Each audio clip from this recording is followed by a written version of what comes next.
안녕하세요. 로펌 머스터노의 조우상 변호사입니다. 자, 오늘 첫 번째 한번 살펴볼 문장은 회사 후소라는 논어 8일편에 나오는 문장인데요. 우선 이런 사례를 한번 생각해 보죠. 지난 1년간 김 대표는 직원 채용을 하면서 능력을 가장 우선순위로 두고 결정했다. 아무래도 능력 좋은 사람은 필요하니까요. 그런데 1년이 지난 지금 결과가 썩 좋지 않다. 융화가 잘 되지 않아 떠난 직원도 있었고, 또 전 회사로부터 기밀을 몰래 빼왔다는 이유로, 그러니까 예전 직장에서 그걸 빼왔다는 이유로 예전 회사로부터 소송에 휘말린 직원도 있었다. 규모가 아무래도 작은 기업이다 보니 직원 한두 명으로 인한 부정적인 효과의 파급력은 컸다. 태도나 본성은 참 쉽게 알 수 없는 법인데 결국 작은 기업에서는 능력과 실력이 가장 중요하지 않은가라는 것이 김 대표의 생각이었는데 요즘 그 판단이 맞는 것인지 확신이 안 든다. 자, 이런 문제 상황에 대해서 한번 고전적인 처방을 해본다면 논어 8일편에 나오는 회사 후소라는 말이 좀 적절할 것 같습니다. 그릴 회, 일사. 그러니까 회사, 그리는 일은 후소, 후가 뒤 후자고 소자가 소박할 소자, 하얄 소자. 그래서 이걸 해석할 때 그림 그리는 일은 회사, 후소, 휘게, 소 하고 난 다음에 휜 바탕이 있은 이후에 한다. 그러니까 그림을 그릴 때는 이 바탕이 엉망이 되어 있으면 거기에 그림을 그린다 한들 그게 선명히 그려질 수가 없겠죠. 그래서 그림을 제대로 그리기 위해서는 바탕 자체를 하얗게 깨끗하게 만들어 놓고 거기에 산을 그리고 강을 그리고 나무를 그려야 선명하지 않겠느냐. 그래서 본질이 있은 연후에 그 뒤에 꾸며야지. 그대 꾸미는 게 중요하지. 본질 자체가 이미 망가져 있는 상태에서 꾸미는 것은 의미가 없다. 이것은 이제 공자가 그의 제자 자하와 사이에 나눈 대화에서 나오는 내용인데요. 결국 이 밖으로 드러난 형식적인 예보다는 그 예의 본질인 어진 마음이 중요하기 때문에 어떤 형식적인 예는 본질이 있은 후에라야 의미가 있다. 이제 이 점을 설명하는 대목에 나오긴 합니다. 네, 충분히 생각해 볼 수 있는 얘기죠. 예전에 종이가 없던 시절에는 그림을 벽이나 나무판에 그렸어요. 그냥 맨바탕에 그림을 그리면 채색이 겉돌아 스며들지 않았겠죠. 그래서 그림을 그릴 때에는 먼저 화면을 희게 칠해서 바탕을 갖춘 뒤에 그제서야 색칠을 했던 겁니다. 그래서 이 말은 사람도 이처럼 먼저 바른 바탕을 갖춘 뒤에 꾸밈을 더해야 한다는 뜻으로 쓰이고요. 바른 바탕을 갖추지 않고 겉모습만 꾸미려 든다면 결국 얼마 못 가서 추악한 몰골이 드러나게 되는 법이죠. 능력이나 실력도 분명 중요합니다. 하지만 그 바탕이 어떤가에 따라 그 능력과 실력이 오히려 해악이 될 수도 있습니다. 사람을 선택하든 사업을 진행하든 큰 그림을 그리려면 그 바탕을 깨끗하게 해둬야 하는데요. 제가 지난 2019년을 한번 돌이켜보면 2019년의 전반적인 저의 성과, 그러니까 회사의 발전의 성과로 봐서는 좀 2018년도에 비해서는 발전을 별로 하지 못했던 것 같아요. 못했던 것 같고 또 예상했던 것보다는 실적이 좀 저조했었고요.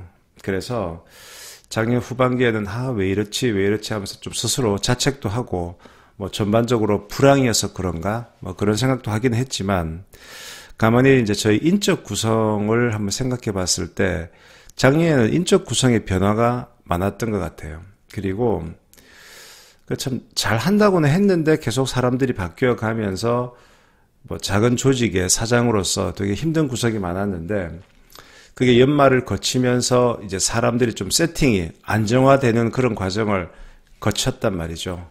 그러면서 그래 지난 1년의 과정이 되게 바쁘게는 지났지만, 그리고 막 그림을 그리려고 많이 노력을 했었죠. 멋진 산도 그리고 강도 그리고 나무도 그리고 그렇게 그리고 싶었는데, 돌이켜 생각해 보면 바탕 자체가 제대로 하얗게 되어 있지 않았기 때문에, 바탕 자체가 흔들렸기 때문에 그림을 그리다가 지워야 됐고, 또 그림을 그리다가도 내 마음에 들지 않고 그랬단 말이죠. 그러면서 지난 시간은 어떻게 보면 바탕을 하얗게 만든 회사 후 소에서 소의 과정을 거쳤던 거 아니냐. 그래서 이제 1월 말이 되면서 생각해 보니 이제 바탕이 어느 정도 마무리가 된 것 같아요. 또 아울러 이게 바탕을 만드는 일은 이게 정말 중요한 거구나. 바탕을 이제 제대로 만들었으니 이제 제대로 그릴 일만 남은 겁니다. 그래서 뭐 저를 비롯한 크든 작던 그 기업의 CEO 또 조직의 리더들은 누구나 빨리 멋진 그림을 그리고 싶은 욕구는 있죠. 그런데 자칫 내가 그림을 빨리 그려야겠다라는 욕망 때문에 바탕이 지금 지저분한데, 바탕이 제대로 안 되어 있는데 내가 거기에다가 덧칠을 하면서 이쁜 그림을 그리려고 노력하는 거 아닌가 는 생각을 해볼 필요가 있어요. 그리고 그럴 경우에는 차라리 조금 시간이 걸리더라도 바탕을 제대로 만들어 놓는 것이 반드시 필요하다. 이런 생각이 한번 들고요. 조금 더 깊은 해석을 들어가 보면, 아까 회사 후소는 그림을 그리는 일은 일단 바탕이 깨끗해야 된다. 이런 해석이 하나 있어요. 그리고 이게 가장 정설로 받아지는데 또 한 가지 해석이 있습니다. 그러니까 송나라 시대 주희는 지금 말씀드린 대로 먼저 흰 바탕으로 잘 바닥을 깔아놓고 그 위에 갖가지 색을 칠해야 된다라고 하는 것이 주희의 설명이고요. 한나라 때 또 유명한 그 한학자인 정현은 이 구절을 회하고 난 후에 소한다. 어떻게 보면은 해석을 할 때 그 회사 후소, 이 직선으로 쭉 이렇게 그대로 해석하는 거거든요. 회하고 난 다음에 그 다음에 소한다. 즉, 그림을 그리고 난 다음에 여러 가지 색깔을 먼저 칠한 다음에 그 여러 가지 색깔을 도드라지게 하기 위해서 뭐 하나의 회화 기법 중에 그런 게 있었대요. 하얀색을 가지고 빈틈을 메꾸는 거예요. 그러면은 하얀색이 빈틈을 이제 다 메꾸면 원래 있던 빨간색이, 원래 있던 파란색이 더 도드라지겠죠. 그래서 이런 식으로 한나라 시대 정연식으로 해석하면 그림을 그리는 일은 여러 가지 색을 먼저 칠한 뒤에 제일 마지막에 흰색을 빈틈에 메꾸어서 더 선명하게 도드라지게 한다.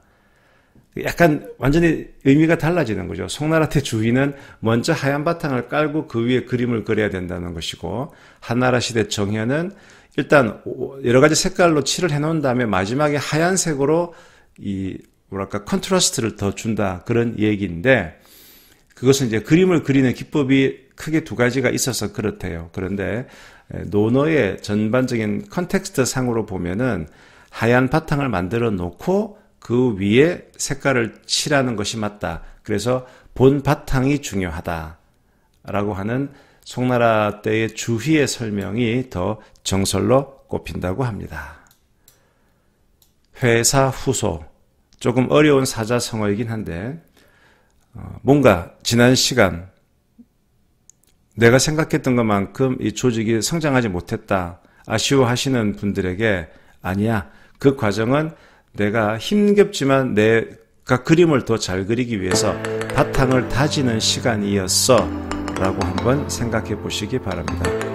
여러분의 건투를 빕니다. 지금까지 러프 머스트 노우의 조우성 변호사였습니다. 감사합니다.